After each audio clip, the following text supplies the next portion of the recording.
Alright guys, I'm going to do a walkthrough for how to convert this spreadsheet that they're going to give us at the end of the year. They've already given us one that was for March 14th to April 25th as kind of an example for comparing the April 25th grades to the March 14th grades. And they did a good job of finding them. I know a few people have found errors and stuff, but I'm going to show you how to convert it to something that's a little bit easier to read.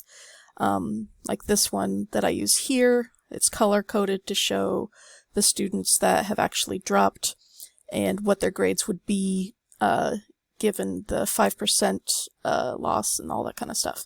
So I'm going to show you guys how to do that. I'm going to pretend that this is the one that they've given me. And so what I'm going to do is I'm going to go ahead and make a copy. I'm going to duplicate this.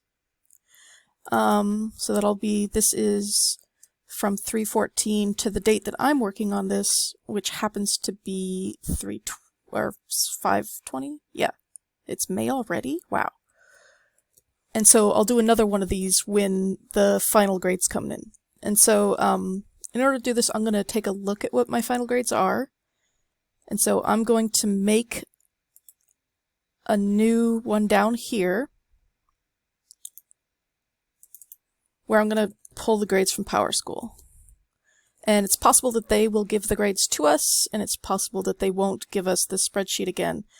But let me take a look at what their grades are right now in Powerschool. The way that I do this is I go to PowerTeacher Pro. In PowerTeacher Pro, we're going to go to Reports, and then Score Sheet Report. And there's several things that we're going to change before we run the report. So the first thing, we're going to change the name. This is grades, and then this would be 5/20. Classes, you're actually going to select any of your classes that say S2. So all of the semester 2 classes. Normally, it won't let you run a report of this size because it's too much, but we're going to restrict it to how many things it's actually going to be telling us. So, go through and change all of those to find all of the semester 2s. Here, instead of the student name, which is the default, we're going to change it to student number. It'll be a lot easier to sort because normally it gives the name in alphabetical order, but student's first name first. And so it's just easier to sort by their student ID number. Categories, it should be set to any category. Reporting terms, S2, but the date range. This is where we're going to change it so that it's manual. And I'm going to use the first week of June. This way, it still gives me their final grade, but it's not going to give me all of their assignments from the entire semester, which would normally make it too big to run. Before I go to run a report, I just double check. Yeah, looks like that's all of my students. Format, I'm going to change to Excel so I can export it in Excel. So just double checking, here's all of my classes, including the TAs, because those were the grades that were given to us. I have set this to be manually the first week of June, just so it only gives me their final grade. And I've set this to student number, so it's easier to sort. And I've set this to Excel. I'm going to click Run Report. Once that's done, we should be able to go up here to our alerts, and we see that there is something in the queue. It should be done and ready to open up. So we're going to open it up. And it's downloaded it to our computer, so we can find it either in our Downloads folder, or we can just open it up straight from here.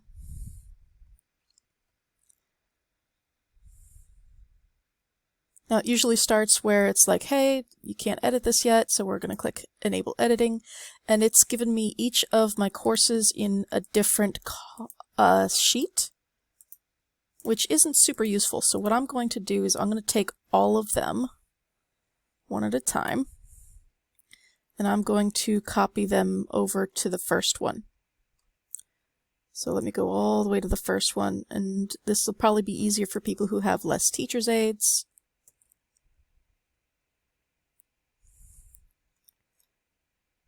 And I'm just going to make sure that I grab one of each, all of the scores from each of the courses, and I'm actually going to use Shift X or Control X for those so that I know which ones I've done, and I can delete those as I go along. Alright, let's go ahead and grab these. Control X. I'm just copying these all to the same one, so it's a super ridiculously long list for each student, including all of my teacher's aides.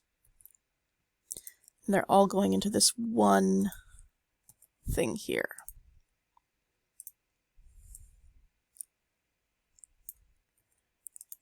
Now, I did notice that at least one of my students' information did not make it onto the spreadsheet that they gave me on March, on the, when was that?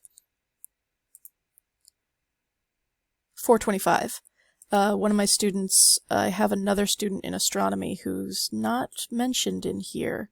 And so it's possible that some of the information is missing, and so that's one of the reasons why we're sorting by student ID. It's going to make it a lot easier. So let's go ahead and grab this, bring this student in, this, bring this group of students in, and I think this is the last one, maybe? But there's an easy way to check to see if I made any mistakes. For example, if I know that I already grabbed that because it's still selected. Alright, so you don't have to delete the extra tabs, but I like to keep things tidy, so I'm just going to delete those. And we're not going to stay in this Excel spreadsheet for very long. Alright, so I've got 143. I think that's the right number of students that I've got. I'm going to copy and go to this empty tab that I made in the spreadsheet that they gave me. Made that by doing the plus button. And I'm just going to paste. Now, there's two things that you'll notice. It pasted everything, but all of the grades are kind of in the same cell. So what you can do, select the entire column B, go to Data, and then go to Split Text to Columns. And what this is going to do is it's going to separate the grade from the percentage. Alright, and now what we're going to do is we're going to go to this sheet, and we are going to sort this one just by their student ID. We can always go back and have it sorted to what this currently is by sorting it by the roster. So I'm going to select the entire spreadsheet by clicking on this button. I'm going to go to Data, Sort Range. You're not going to go to any of these sorts. You're going to go down here to this sort. The data does have a header row, and we're going to sort by student ID. Alright, and then here, in my new tab, select the entire thing by clicking on that. Data, Sort Range. The data does not have a header row on this one, but I might as well make one. I'm going to insert one, and say student ID. SID, grade, grade as of 5/20%. Okay, so now it will have selected all, data, sort range, data has a header row, sort by student ID, done. Now, this starts at 2 and ends at 143. Checking this one, which is the one that I sorted, starts at 2 and ends at 142 because one of my students is missing. She somehow didn't make it into the initial poll, and so I might have to go and add her manually. And you notice when we did this, there's a bunch of empty columns that got pushed to the bottom because they had separators between each of the classes, but we don't need those right now. And so right now, this is all of my students in order except for the missing student. And so one way to check that is, I know which student is missing. It was Kaylin. Poor Kaylin. I don't know why she wasn't a part of it. I'm just going to go ahead and check to find her. She was in my astronomy class. I'm just going to double check what her student ID is. Okay, so for my missing student, which some of you might not end up with a missing student, I've gone ahead and put her in there. Now, I have no idea what her grade was on the 14th. I guess we'll figure that out some other way. But at least her number is here and she's taking up a space. That's the most important part. We've sorted the, I had to switch the names, but we sorted this one by student ID. We've sorted this one by student ID. And so we should have these rows identical. So what I'm going to do is I'm going to copy just the scores. Actually, just the scores. Go back to this one that we sorted by student ID. We're going to use new blank columns. Make sure we start at the very top where the first student is. And temporarily what I'm going to do is I'm going to select everything that isn't the student IDs, and I'm going to go to View. No, I'm just going to right click and hide those columns temporarily. And what I want to do is I just want to do a visual check to make sure these numbers are the same. So I'm going to make everything like the same font and everything so it's easier to see. Arial, 12, everything's got borders, everything. So I'm just going to be checking visually to make sure none of these are off. And if the last one's good and all the middle ones are good, then it should be fine.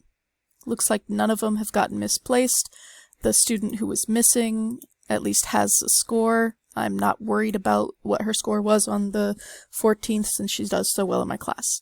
Alright, so we've at least made sure we know that they're matched up. So now I can unhide these, and now I've got something to work with. Alright, so I don't need this anymore. I've just got my original, which is the stuff that they gave me, and the one that I'm manipulating here. So what I'm going to do now, you notice I'm relatively hiding the names, but it's not that big a deal. I don't need the second column of student IDs anymore now that I've verified that they're the right ones. I'm going to label this. This was the letter grade. Actually, let's match what they have. May 20 grade. And this was the May 20%. Alright, so you see these are useful, but we don't actually need those. And this was from the previous times. So they might give us the spreadsheet that has all of these. You might not need to go and find what their current grades are at the end of the year. They might give us something just like this. But regardless, you don't need any of these columns because we're going to make something a little more clear. So we're going to delete those columns. So right now the only columns that we have, I'm going to select everything, go to data. Actually, no, I'm just going to select this. Data, format, wrap. There we go. It's just easier to see. Everything's centered. And so basically the only thing that we need to do is we need to compare this and this. We don't actually need these right now. We need to compare this and this. Even what class they're in at the moment doesn't matter. What matters are these. And so what we're going to do first is we're going to find out who has changed.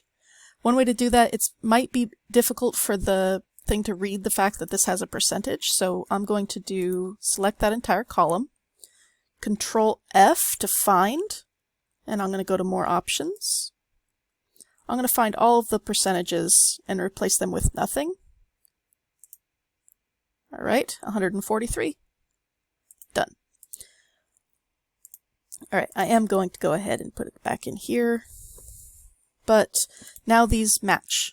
Alright, so you'll see some students have changed since then, and so I want to know how much they've changed. So we have the most recent grades, which when you do this will probably say June 5th, compared to the March 14th grades. We want to know the change. So in here, I'm going to start a formula by typing equals. I'm going to choose the recent grade minus the March 14th grade. So when you click on those boxes, the letter and number of those boxes should appear here. I'm going to push enter. And so this tells me that this student's grade went down 5%. So what I'm going to do is I'm going to select that with this formula, and I'm going to grab this little box here, and I'm going to drag it all the way down until I get to the last student. There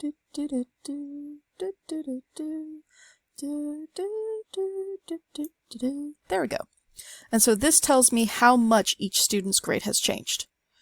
Some of them have gotten positive, some of them have gotten negative. And so one thing that I would like to do is I want to know if anybody's score changed too much. So now what we can do is we're going to highlight everything, and we're going to go to Data, Sort Range, and we're going to sort it by, Data has a header row, the change in grade.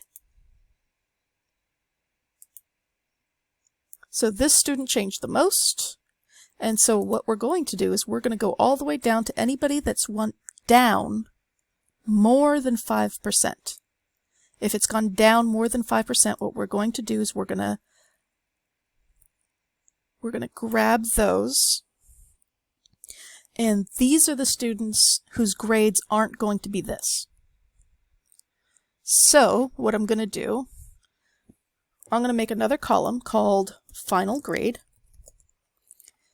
and for most of the students, starting from 5 down, their final grade equals whatever their grade on, for me right now, May 20th, but whatever, for all of us, whatever the grade on June 5th was, that's exactly what the grade will be in the grade book. So for them, I'm just going to do that.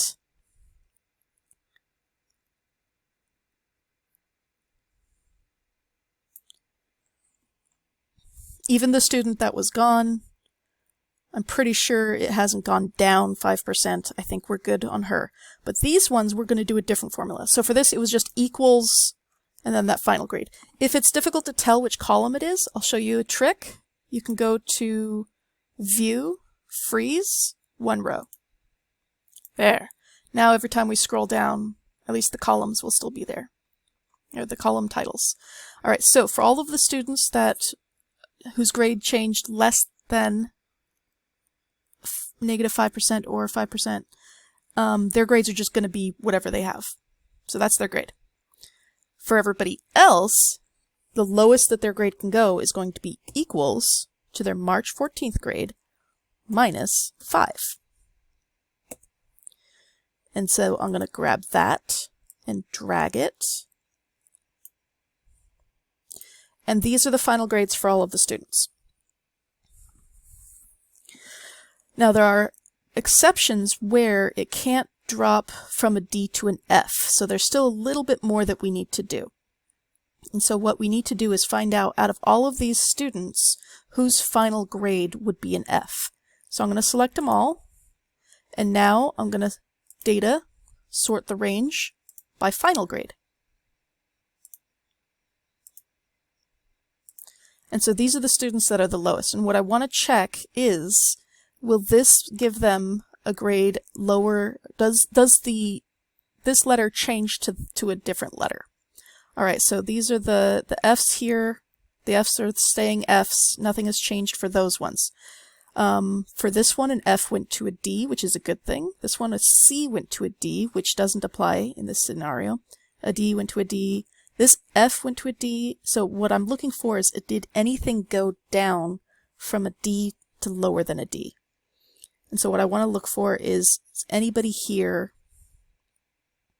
in the F range going to, here, let's just highlight all of the Fs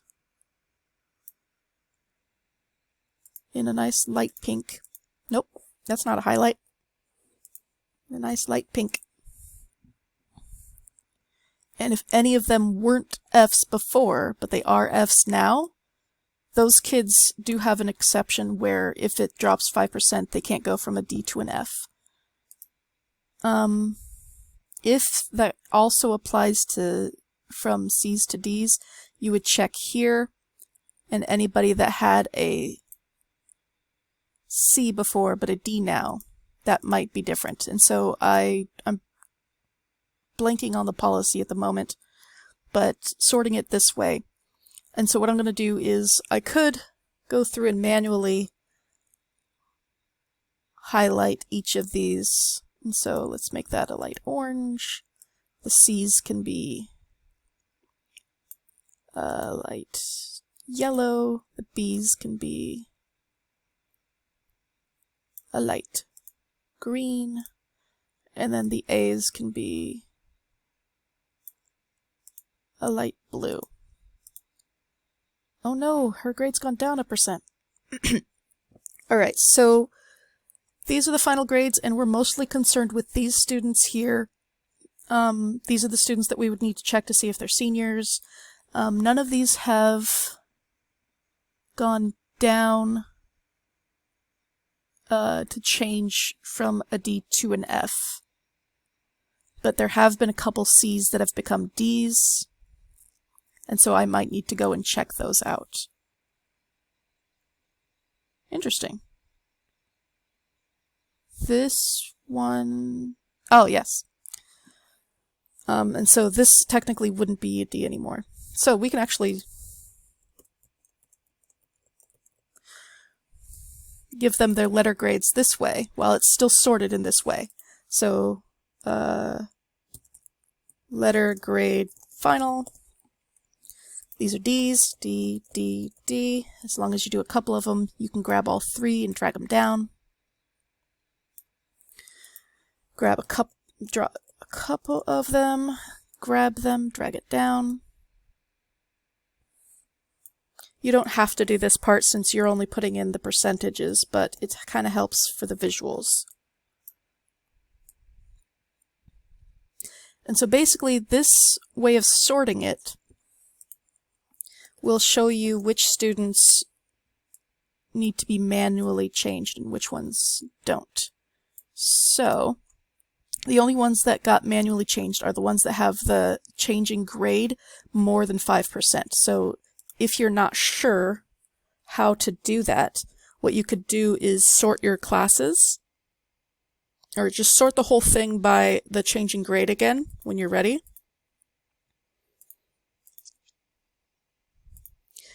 And these are the ones that you will have to manually change in Powerschool, and I can show you how to do that as well. All of the other ones are just going to be whatever their final grade was. You don't have to do any manually changing. But these ones that had the highest changing grade, those are the ones that you're going to do the most for. Alright, so I'll show you how to manually change the grade in Powerschool now. I've actually got an idea. Why don't we highlight these changes in grades a different color so that they'll stand out to us once we sort these by class. I'm going to go with a bright pink. Oof, ouch, that is painful. Let us not. Let's instead make it a slightly dark shade of pink. Nice. So we are going to sort these by roster now, so that it's back to sorted by class. Data does have a header row, it's roster. Okay, so now I can open this back up. Alright, here's my astronomy class, and here's their final grades. And then these are the ones that I'll have to manually input.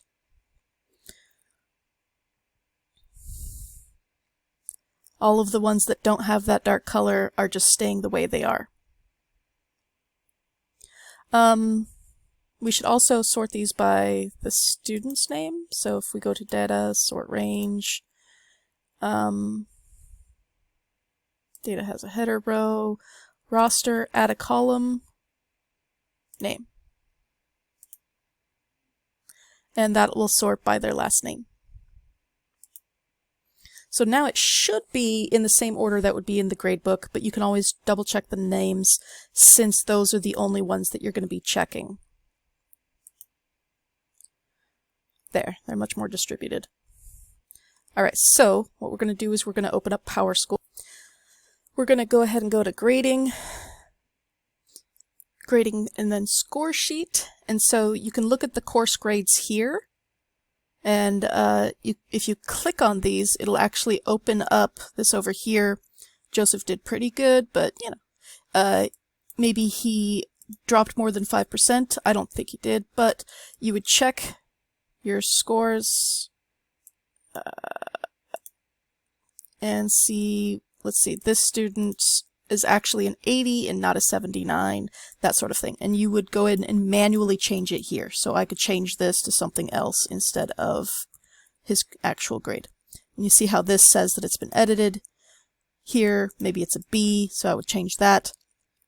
And then we're definitely going to want to leave a comment on this.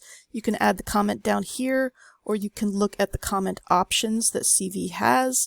And it would be nice if the admin would add one, if it's possible, one that's specifically for the students whose grades were affected by this 5% drop. So maybe like grade based on 514 score minus 5%, or something similar to that. It would be nice if there was a way to tag all of those in Powerschool here with the same comment, so the admin can go in and check to see whose grade is based on their actual work and whose grade is based on the 5%. I think that's it. I hope that this was useful to you guys, and email me if you have any questions.